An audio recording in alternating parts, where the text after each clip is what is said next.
L'Autisme Rwanda fait partie des associations au sein de l'Autisme Alliance Afrique et elle est dirigée par une femme extraordinairement courageuse. Moi, je m'appelle Rosine Duquesne Kamagajo, je suis mère de 3 enfants, je suis mariée, j'habite en France et je travaille au Rwanda. J'ai une ONG qui s'appelle Autisme Rwanda qui s'occupe des enfants autistes. Rosine Duquesne continue en expliquant comment elle est entrée dans le domaine de l'autisme. Alors, c'est vraiment le destin, parce que, comme vous le savez, au Rwanda, en Afrique, l'autisme n'est pas vraiment connu, n'était pas connu il y a quelques années. Moi, quand je suis arrivée en France en 1995, je ne connaissais pas du tout l'autisme. En 1994, après le génocide au Rwanda, j'ai travaillé avec les enfants non accompagnés, ce qu'on appelait les enfants non accompagnés, donc les enfants qui étaient séparés durant le génocide au Rwanda. J'ai travaillé avec ces enfants qui étaient traumatisés. Et quand je suis arrivée en France, j'ai eu un travail, je travaillais avec les autistes. Et je me suis dit, mais ces enfants, on en a au Rwanda. J'en avais vu pareil au Burundi où j'ai vécu, où j'ai fait mes études. Je me suis dit, mais en fait, on ne connaît pas cette différence, cet handicap-là. Du coup, j'étais très, très intéressée, je me suis appliquée dedans. J'avais aucune formation dans l'autisme, mais j'ai travaillé pendant 2-3 ans, depuis 1995 et 1998. Et j'étais passionnée par ce travail. J'ai commencé par là. Rosine deviendra experte en prise en charge de l'autisme et des troubles associés. Elle détient un DU de l'Université Claude Bernard Lyon 1. Donc, je me suis spécialisée, j'ai fait des études sur l'autisme, j'ai travaillé dedans en France, que ce soit à Angers, que ce soit à Gap et en Normandie. Et je me suis dit, il faudra quand même que ce soit ma contribution dans mon pays parce que je savais bien et je savais que l'autisme n'était pas connu. Et j'ai été appelée par Mida des Grands Lacs pour que j'aille former des éducateurs ou les personnes qui travaillent dans les centres qui s'occupent des personnes avec handicap. Donc, quand je suis arrivée, j'ai vu que les personnes en fait, qui s'occupaient des enfants qui ont un handicap ne connaissaient pas du tout ce que c'était l'autisme. C'était pas de leur faute parce que c'était pas connu. Quelques années après avoir fini ses études et travaillé en France, Rosine a effectué un voyage de travail en Afrique qui a eu un impact significatif sur sa vie et celle de nombreuses autres personnes. Donc j'ai enseigné, c'était mon objectif, c'était ma mission. J'ai fait 3 ans, depuis 2010 jusqu'à 2013. Et pendant mon séjour là-bas, j'ai rencontré les parents, j'ai rencontré les éducateurs, j'ai rencontré d'autres personnes et d'autres spécialistes, et notamment Dr Nasson, que tout le monde connaît. Ils m'ont dit, il faut faire quelque chose. Parce qu'ici, c'est vraiment, on ne connaît pas et les parents ne savent pas quoi faire quand on leur dit l'enfant a des problèmes d'autisme. Donc, c'est comme ça qu'on a commencé à travailler, à penser à faire quelque chose au Rwanda. Bien sûr, je ne pouvais pas le faire sans discuter avec ma famille. Du coup, mon mari, mes enfants, on s'est mis d'accord. Mes enfants étaient encore jeunes, mais on a dit, on a commencé ce travail, cette action d'Autisme Rwanda en 2014. Voilà. Elle partage les défis qu'elle a rencontrés au début et les stratégies qu'elle a adoptées pour démarrer.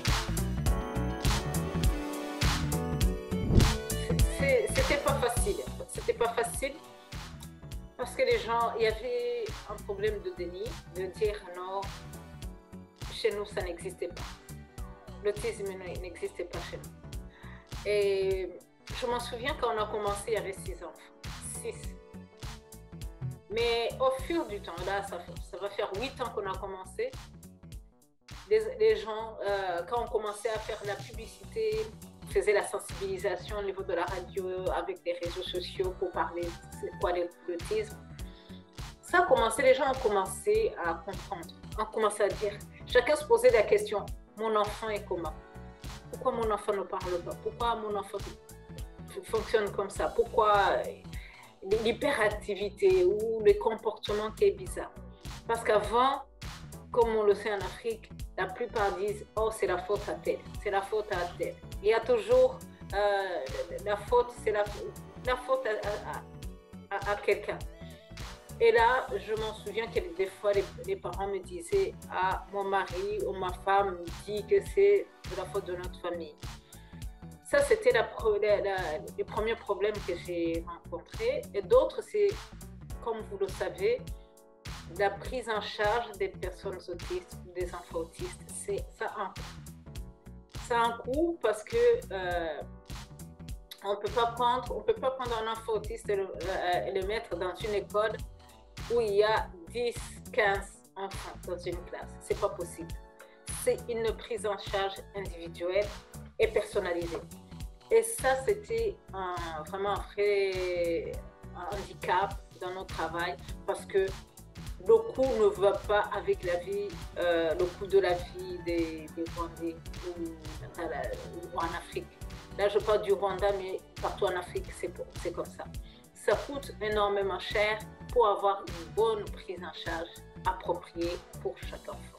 Ça, c'est une première difficulté. D'autres difficultés, c'est le fait que c'était pas connu, donc c'était un terrain neutre qu'il fallait vraiment sensibiliser d'abord pour que tout le monde, que ce soit les autorités et même les personnes qui prennent les décisions, puissent d'abord comprendre c'est quoi l'autisme. Autre chose, il fallait faire comprendre que l'autisme, c'est pas un problème d'une famille ou d'une personne, c'est un problème national. Parce que l'autisme, quand ça touche une famille, ça touche toute la famille élargie. Et quand ça touche la famille élargie, ça touche le noyau du pays. Parce qu'une famille qui a un enfant autiste, ça l'handicape d'une façon économique, sociale et autre. Voilà, donc tout ça, ce sont des difficultés qu'on a rencontrées. Mais petit à petit, plus les années passent, il y a des choses qui s'améliorent. Dieu merci. Au fil des années, Autisme Rwanda a constamment innové en soutien à l'autisme et a développé une application remarquable parmi ses réussites. Oui, merci. Je pense que c'est une fierté.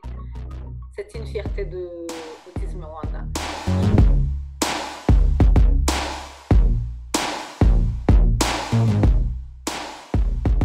Je dis que c'est une fierté parce qu'on ne l'a pas fait seul. On l'a fait avec une université ENS, qui est une fierté du pays aussi, qui a contribué pour mettre en place cette application. L'application en soi, c'est pour pouvoir mettre en place, montrer l'urgence de l'autisme dans notre pays. Pourquoi l'urgence? Si on n'a pas les statistiques, on ne peut pas dire que l'autisme c'est un problème. Donc, cette application nous permettra de dire, dans le pays, on a autant de personnes qui ont des signes autistiques.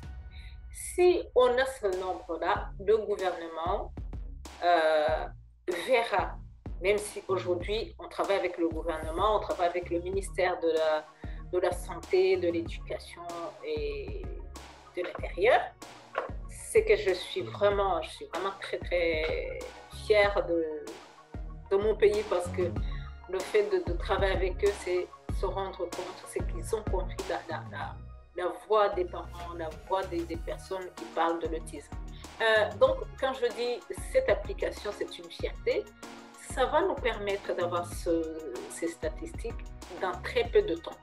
Comme je disais, il faut des moyens il faut des moyens pour le diagnostic, pour tout ça. Vous savez bien, dans les pays développés, ça prend des années et des années pour poser le diagnostic.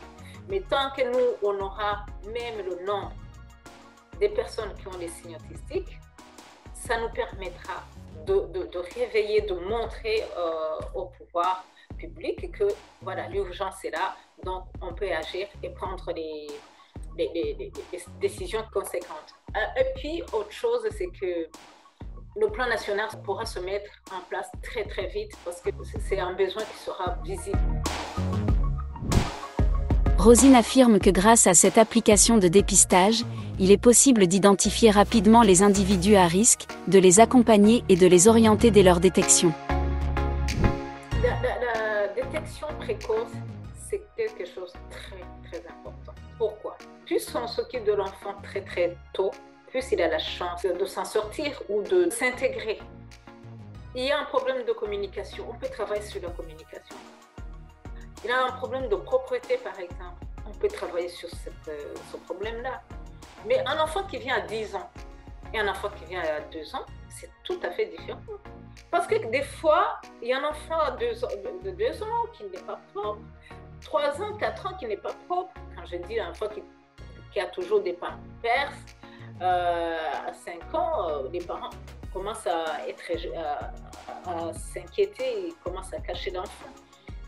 Et l'enfant, quand on le cache, il est traumatisé, même s'il ne le dit pas. C'est une violence qu'on lui fait sans le savoir.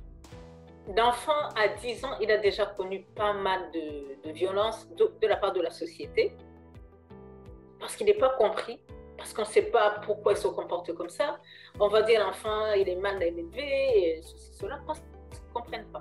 Mais à 2 ans, si l'enfant arrive et que les parents comprennent, eux aussi, ils vont pouvoir expliquer.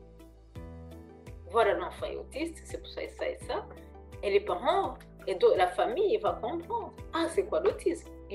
Les parents deviennent en fait les protecteurs aussi pour expliquer ce que l'enfant a et pourquoi il se comporte comme ça, les procédures, qu'est-ce qu'on fait. C'est ça, vraiment la prise en charge précoce, c'est quelque chose qui permet à l'enfant de pouvoir s'en sortir. Même si l'autisme ne guérit pas, mais on peut vivre avec et être autonome et apprendre. Et tout dépend, je le souligne toujours, tout dépend du degré de l'autisme. S'il n'est pas l'autisme qui est sévère, s'il n'y a pas d'autres troubles associés, voilà, tout dépend, c'est l'ensemble. L'enfant est toujours unique, l'enfant autiste est toujours unique. C'est pour ça on prend cas par cas. Si quelqu'un m'entend dire, va dire mais mon enfant ne pourra jamais s'en sortir, parce qu'il a d'autres troubles associés qui fait que l'enfant a un autisme très sévère, il y a l'épilepsie, il y a ceci, cela. Donc, tout dépend du degré de... L'utilisation de l'application se fera en plusieurs étapes. Comment ça va se passer? C'est que on va, déjà là, on est en train de former les formateurs de formateurs. C'est-à-dire les formateurs qui vont former les autres comment utiliser cette application. Les agents communautaires sur place. Et il y aura un suivi. On va commencer par les districts petit à petit et la supervision pour voir comment ça fonctionne. Et puis, on va commencer aussi par former tous les médecins qui travaillent avec la petite enfance, toute personne qui travaille avec la petite enfance qui est intéressée sera formée. L'Autisme Rwanda a cherché à collaborer avec d'autres organisations qui s'occupent de l'autisme, tant en Afrique que dans d'autres régions du monde. Alors, Autisme Afrique Alliance, c'est une association qui regroupe plusieurs pays, la France, le Rwanda, le Congo-Brazza, le Congo-Kinshasa, le Bénin, Côte d'Ivoire.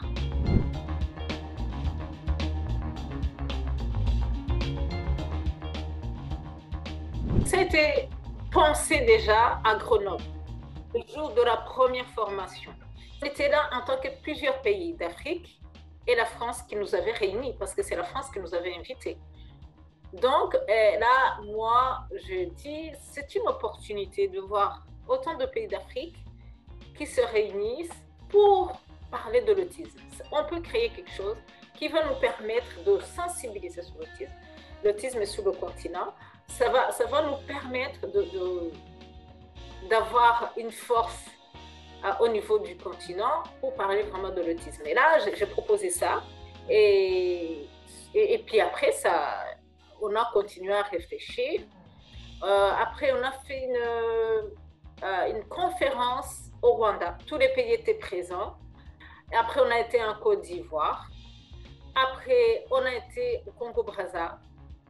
Et dernièrement, on était à Grenoble encore, où l'association a été créée officiellement. Donc, cette association, c'est pour réunir nos forces et travailler sur l'autisme, travailler sur comment on peut fonctionner, comment on peut réunir nos forces et changer cette situation de l'autisme en Afrique. Parce que quand on voit ce qui se passe dans tous les pays, partout où on est passé, la situation est presque la même. C'est toujours les parents qui ne savent plus quoi faire. Parce que c'est, comme je l'ai dit, il y a le coût, il y a le fait que l'autisme n'est pas bien connu. C'est vraiment... Et puis, on oublie que le fait de prendre en charge ces enfants, ça peut créer beaucoup d'emplois. Si on s'occupe de ces enfants correctement, si on se met ensemble pour vraiment sensibiliser et dire, voilà, on a autant de personnes avec spectre autistique, c'est non seulement la création d'emplois, mais on aide les enfants, on aide le pays. C'est vraiment, pour moi, ce que je pense, c'est vraiment une réflexion qu'on doit mettre devant dans cette association pour bouger les choses.